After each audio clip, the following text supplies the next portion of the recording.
या तो बनाकर लेकर आओ, लालच मत।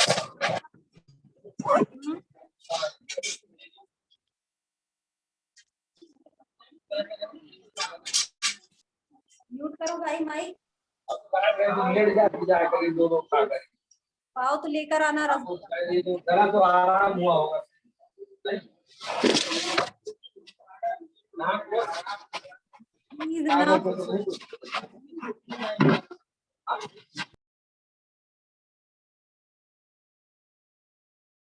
ओके सो देखें, कैरेक्टरिस्टिक्स विजिबल है सभी को, ठीक है। मैं थोड़ा और पास करके इसको जूम करती हूँ, सिर्फ कैरेक्टरिस्टिक्स पे। अभी टर्न ऑन ही चाहिए ना, लेकिन गेट भी चाहिए। सॉरी, इतना काफी है। गेट दिख रहा है, ठीक है ना। चलिए थोड़ा डिले टाइम मैं इधर शिफ्ट करके लिखूंगी, ओके। नहीं, अटेंडेंस बाद में दे देना, एक बार दे चुके हो ना, दोबारा ज्वाइन करने के बाद देने की जरूरत नहीं है। हटो, बार बार डिस्टर्ब करते हो। चलो भाई देखिए, सबसे मेन गेज करंट क्यों इंपॉर्टेंट है, समझ में आया। गेट करंट तब तक इंपॉर्टेंट है जब तक कि आपका जो ऐसे अपना रखा था,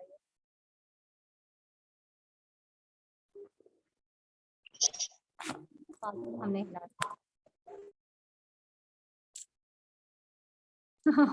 ठीक है, दिख रहा है। हाँ चलिए, सो गेट करंट क्यों इंपॉर्टेंट है। हमको तब तक गेट करंट देनी है भाई जब तक वो latching current, anode current is not reached up to the latching current. तो हम क्या करेंगे, सबसे पहले हम गेट करंट की ही बात करेंगे। Gate current reaches up to the 90% of the maximum value. I am just writing here IgM, IG max की बात करें, ठीक है। जैसे ये हो गई आपकी मैक्सिमम, IG मैक्सिमम, ठीक है। सो IG मैक्सिमम से 90%, IG मैक्स का 90% तक जब वो पहुंचेगा तब जाकर लैचिंग करंट पर एनोड करंट पहुंचता है, ठीक है। ये आप समझिए। तो अब यहाँ देखिए, तो 90% पे शुरुआत होगी, लेकिन विड्थ क्यों देना जरूरी है भाई। 90% पर पहुंच गई तो हम हटा ले, लैचिंग तक पहुंचेगी। Why we provide the width, it's little amount of width is required, और वो लैचिंग करंट पर होता है, ये मैंने आपको बताया, ठीक है। If the latching current is larger, your width of the gate pulse is also larger, ठीक है। तो क्यों भैया, ऐसा क्यों, तो ऐसा इसीलिए क्योंकि अभी आप देखेंगे टर्न ऑन में ये 3 टाइम बैठे हैं आके, इन तीनों टाइम में ये टाइम लाना है हम, स्प्रेड टाइम, ठीक। तो वहां तक पहुंचना है, एटलीस्ट राइज टाइम तक तो पहुंच जाए, ओके। तो एक एक की बात करते हैं। जैसे ही आपका मैक्सिमम जो गेट करंट है 90% रीच किया, उसके बाद आपके डिवाइस में कुछ ना कुछ हरकत होना शुरू होगी। कब होगी, जब gate current 90%, the maximum value का 90% पहुंचेगा, तब जाके आपका SCR के डिवाइस में कुछ हरकत होना शुरू होगी। अब वो हरकतें क्या है वो हम देखेंगे एनोड टू कैथोड पोटेंशियल और करंट के बीच में। तो your anode to cathode potential is started decreasing up to 90%, मतलब मैक्सिमम वैल्यू का 90% तक डिके होगा। इस मैक्स वैल्यू हम इसे कहेंगे, ठीक है। It's not max, it's some minimum,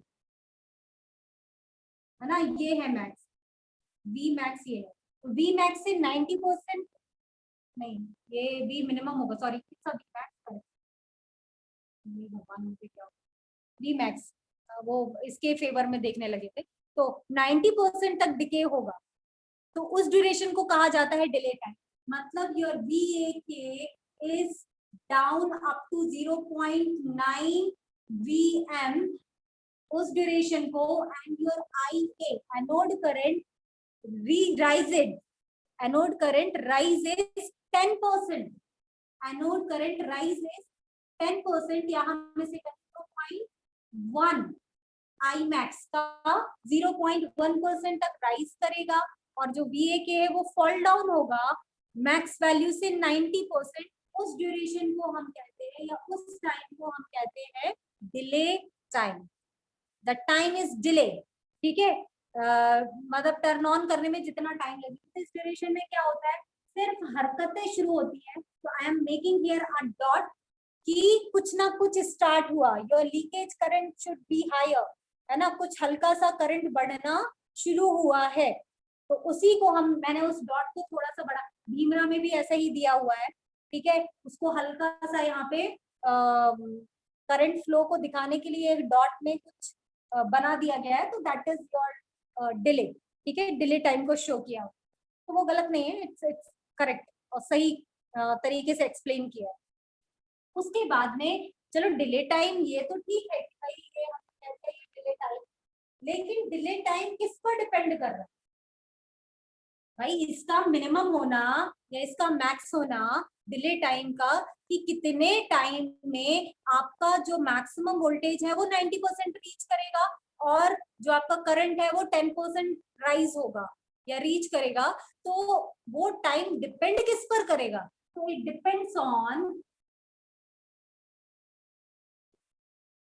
IG, it depends on IG, ठीक है, गेट करंट पर वो डिपेंड करेगा, ठीक है। Rate of change of your gate current with respect to time, we said your rate of change of gate current with respect to time, so जिस respect में your gate current will vary, उसी के respect में delay time का भी variation होगा। बात समझ में आ गई, delay time depends on your IG, rate of change of IG with respect to time, ये जैसा होगा उसी के हिसाब से आपका डिले टाइम वेरी करेगा। क्लियर हुई बात, डिले टाइम का कंसेप्ट क्लियर। आगे बढ़े, दूसरा आता है राइज टाइम, इसे रब करूं क्योंकि मेरे पास में बोर्ड में बहुत जगह नहीं है। Delay time is over, now coming to the next time which is your rise time denoted by TR, rise time. अब राइज टाइम में वोल्टेज में देखो VAK में क्या होता है, तो VAK is again fall down 0.9 Vm to 0.1 Vm, and your anode current start rising 0.1 I max to 0.9 I max, मतलब 10% से 90% तक करंट बढ़े, और आपका जो वोल्टेज है वो शार्पली डाउन हुआ, 90% से 10% पर आ गया। That duration is called your rise time. That duration is called your rise time. अब ये किस पे डिपेंड करेगा, क्योंकि भाई डिले टाइम तो आपका IG पे डिपेंड करा था, लेकिन IG तो अब मैक्स पर पहुंच गया है, तो राइज टाइम के लिए IG तो रह ही नहीं गया, IG is not dependent factor for this। तो अब ये जो TR है ये किस पर डिपेंड करेगा बताएं, डिपेंडेंसी इज इम्पोर्टेंट, है ना, स्मॉल टाइप के जो क्वेश्चंस हैं, और जो आई थॉट आपको डिटेल पढ़ाना इतना नहीं चाहिए, लेकिन हो गया, ठीक है। बताए, राइज टाइम में depends,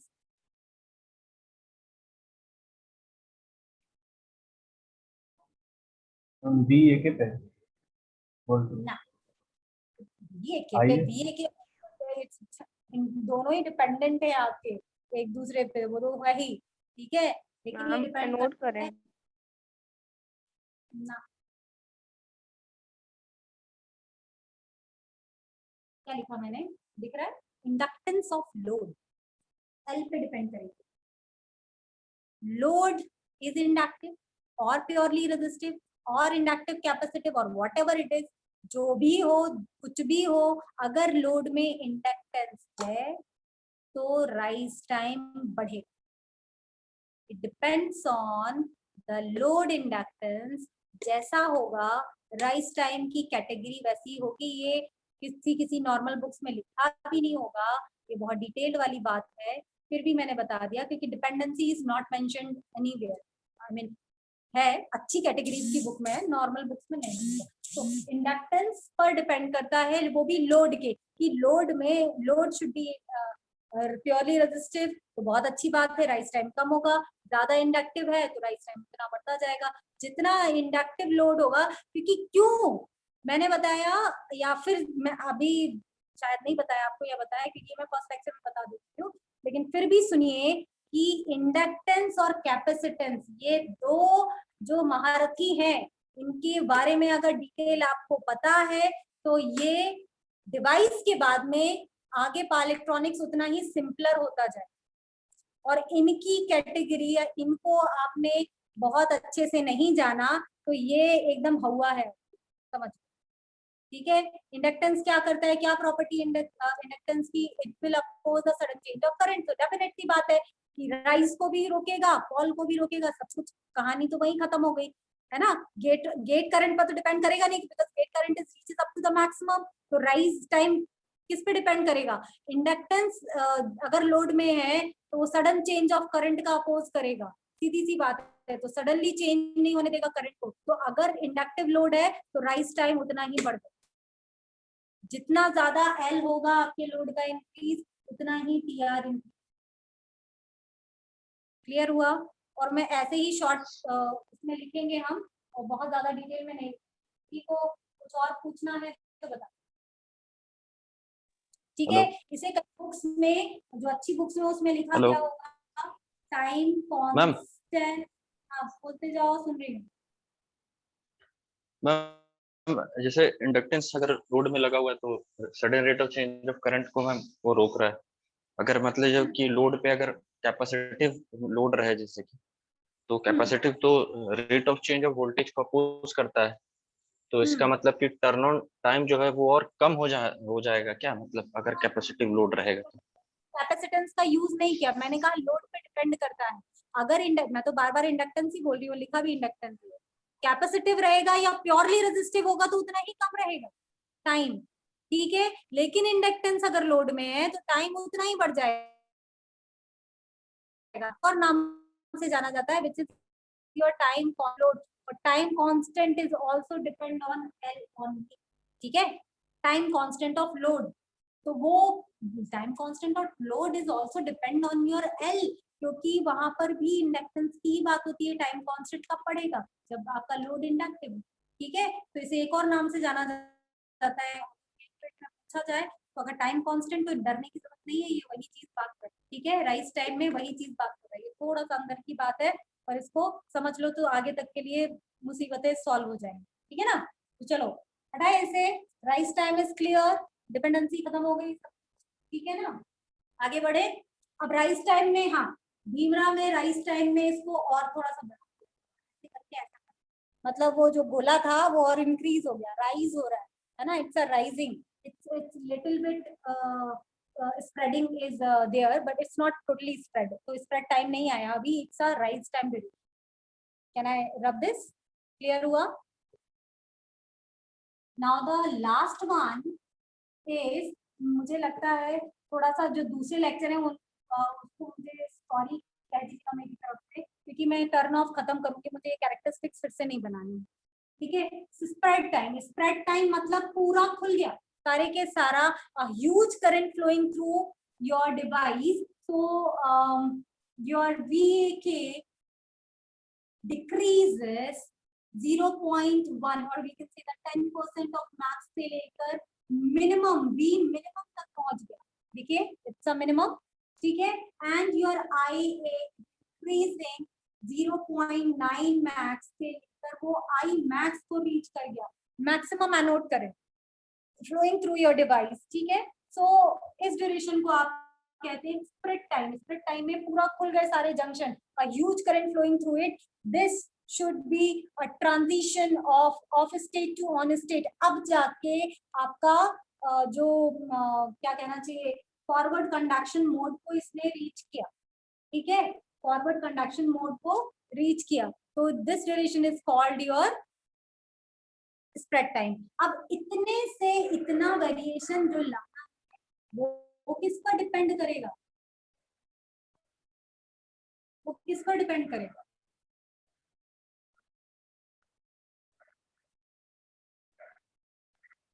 It's only depend on the your construction. ठीक है, it's only depend on the geometrical construction.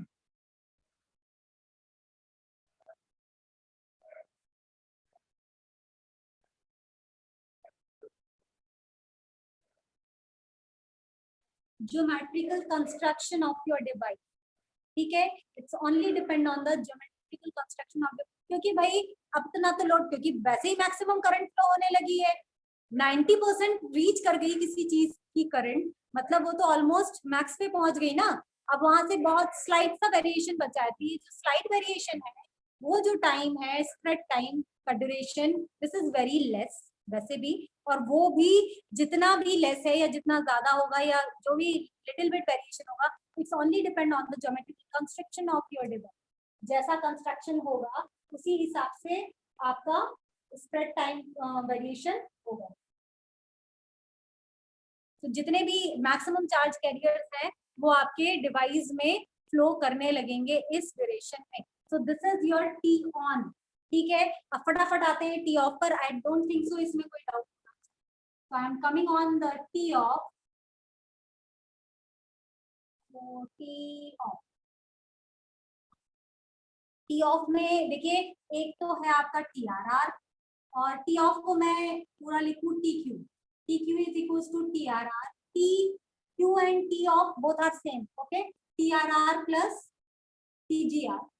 Reverse recovery and gate recovery. तो पहले आते हैं हम रिवर्स रिकवरी पर। As the name suggest, reverse recovery, reverse charges की जो रिकवरी है, अभी तक anode to cathode current flow जो हो रहा है उसको हमें रोकना है ना। तो रिवर्स का रिकवरी करनी है। जो रिवर्स में आपका जो इनिशियल स्टेट है अब हमें वहां पहुंचाना है डिवाइस को। तो हमने क्या कहा था, यहाँ पर देखिए आपको गेट करंट का कोई मतलब नहीं है, ऑन किया और मैंने छोड़ दिया उसे, अब उससे मैं कोई बात नहीं करूंगी।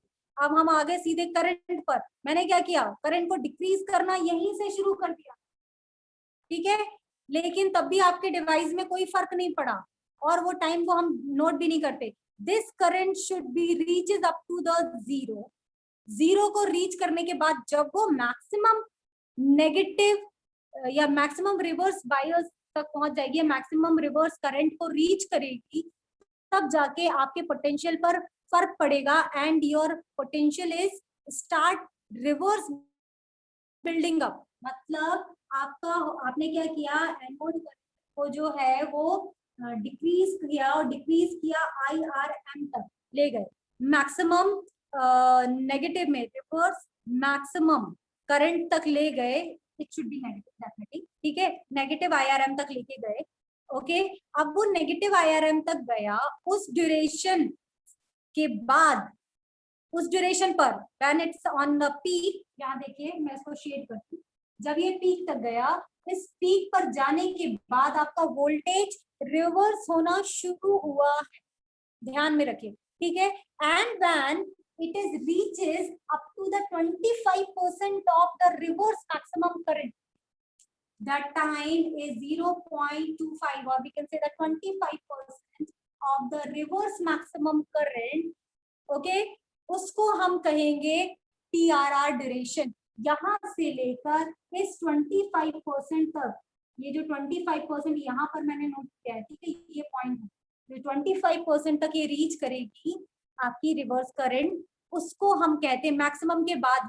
ठीक है, मैक्सिमम का 25% तक जब रीच करेगी उस ड्यूरेशन को कहते हैं, उस टाइम को कहते हैं हम rise time, reverse recovery time.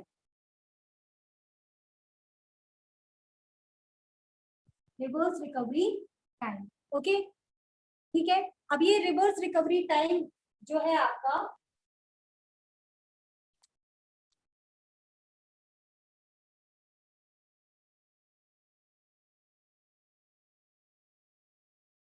Okay, हो गया रिवर्स रिकवरी टाइम ये है। उसके बाद आते हैं गेट रिकवरी टाइम पर। तो gate recovery time is nothing but, अभी आपने देखा कि गेट की कितनी जरूरत है। दूसरा है गेट रिकवरी। यहां तक देखिए आपका डिवाइस ऑलमोस्ट ऑफ हो गया, समझ लीजिए, क्योंकि करंट 25% मैक्सिमम का 25% तक रीच कर चुकी है and your voltage is also at the minimum position, reverse में जा रहा है, ठीक। उसके बाद में आता है गेट रिकवरी की बात। गेट रिकवरी की बात, तो अब गेट रिकवरी में क्या है, some amount of charge in that J2 junction diode. J2 junction को अगर मैं एक डायोड से रिप्रेजेंट करूं तो वो गलत नहीं है ना, मैंने आपको करके भी बताया था, ठीक है। तो वो J2 जंक्शन में अभी भी कुछ चार्ज कैरियर आपके ट्रैप्ड है। अब उनको आपको ओरिजिनल स्टेट में लाना है, क्योंकि एक जंक्शन और है ना वो J2 वाला, ठीक है। तो उसको आपको लेकर आना है, तो वहां पर अभी भी कुछ चार्जेस ट्रैप्ड है। वो चार्जेस जब तक 0 तक नहीं पहुंचते उसको हम कहते हैं, या फिर हम इसको कह सकते हैं कि जो आपकी जो एनोड करंट है वो 0.25% या IRM से I0 तक पहुंचती है। I0 इज I0, ठीक है। I0 तक पहुंचती है, उस टाइम को कहा जाता है आपका gate recovery time. Gate recovery time, तो ये है आपका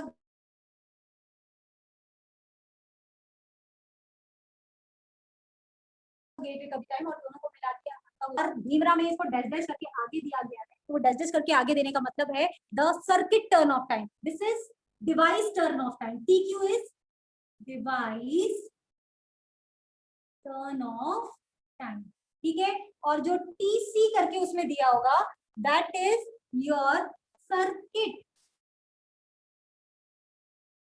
शॉर्ट में लिखने की आदत हो, ठीक है। Circuit turn off time, that's all for the switching characteristics. I think अगर किसी को डाउट है तो कल पूछेगा, कल हम बताते हैं, क्योंकि आपका कोई नेक्स्ट लेक्चर प्लान्ड होगा, तो वो आप करिए अभी, ठीक है। इसमें अभी कुछ पूछना है तो 2 मिनट है जब तक मैं टर्न ऑफ कर रही हूँ, आप देख लीजिए, पूछ लीजिए, क्वेश्चंस बना लीजिए जो भी बन रहे हो, अनलेस हम फिर बाद में बात करेंगे कल जो भी लेक्चर होगा, ओके।